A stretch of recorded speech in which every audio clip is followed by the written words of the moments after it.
আমি 30,795 তৃণমূল কংগ্রেস প্রার্থী হিসাবে চাপড়া মামাটি মানুষের দোয়া আশীর্বাদ নিয়ে আমাকে বিধানসভায় পাঠিয়েছে। আমি বিজেপির থেকে আমি 30,795 ভোটে আমি লিড পেয়েছি। আচ্ছা, এই গেরুয়া ঝড়ের মাঝেও কিভাবে চাপড়া, আপনারা সবাই তো জানেন, সকলেই জানেন যে চাপড়ার মাটি তৃণমূলের শক্ত ঘাঁটি। আর চাপড়ার আপামর মানুষ ধর্ম নিরপেক্ষ, জাতি ধর্ম বর্ণ নির্বিশেষে সমস্ত মানুষ আমার সঙ্গে আছে। তাই এই জয় আমার সঙ্গে নিশ্চিত ছিল। আমি আপনাদের এর আগেও বলেছি যে চাপড়ার জয় আমাদের নিশ্চিত। 2021 সাল থেকে আপনি যে প্রচেষ্টা করে যাচ্ছেন, অবশেষে সেই স্বপ্ন সফল হলো, কাকে কৃতিত্ব দেবেন? এটা দলনেত্রী মমতা ব্যানার্জি এবং অভিষেক ব্যানার্জি, তার সঙ্গে সঙ্গে চাপড়ার মামাটি মানুষের সমস্ত মানুষকে আমি কৃতিত্ব দেব। আইএসএফ এর ক্যান্ডিডেটের কারণেই কি আপনার মার্জিনটা একটু কমলো বলে আপনি মনে করছেন? না, আইএসএফ এর ক্যান্ডিডেট আপনারা জানেন যে এর আগেও লোকসভাতেও এখানে সিপিএমের প্রায় 26,000 ভোট ছিল।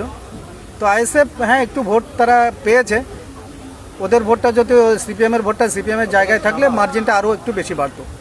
আগামী দিনের ভাবনা চিন্তা কি? বিধানসভায় যাওয়ার পরে নিশ্চয় আমি চাইবো চাপড়ার সার্বিক যে উন্নয়নের কাজ যেগুলো বাকি রয়েছে সেই কাজগুলো সম্পূর্ণ করার। ফলাফলটা কি হলো? ফলাফল কত ভোটে জিতলে? 30,795 ভোটে আমি জিতেছি। নিকটতম প্রতিদ্বন্দ্বী কে ছিল?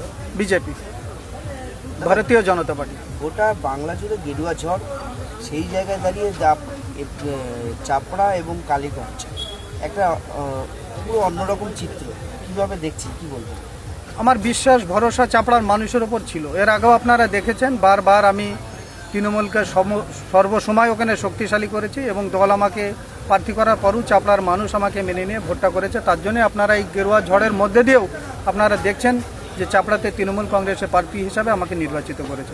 জয়ের পরে আপনি কি কখনো গেরুয়া ঝড়ের সাপোর্টে যাবেন? না না না, এটা যাওয়ার কোনো প্রশ্ন নেই। জয়ের পরে প্রথম বার্তা কি দেবেন চাপড়াবাসীর জন্য?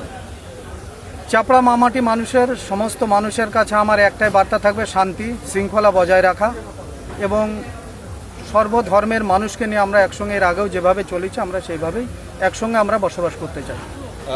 নির্বাচনী প্রচারে আপনার ইস্তাহারে ছিল যে চাপড়াকে নেশামুক্ত করা, হ্যাঁ সেটা আপনারা জানেন। আমি সবসময় বলেছি যে প্রশাসনের সহযোগিতা নিয়ে, চাপড়ার মানুষের সহযোগিতা নিয়ে আমি চাপড়াতে হিরোইনের যে নেশা, সেই নেশামুক্ত চাপড়া আমি তৈরি করার চেষ্টা করব।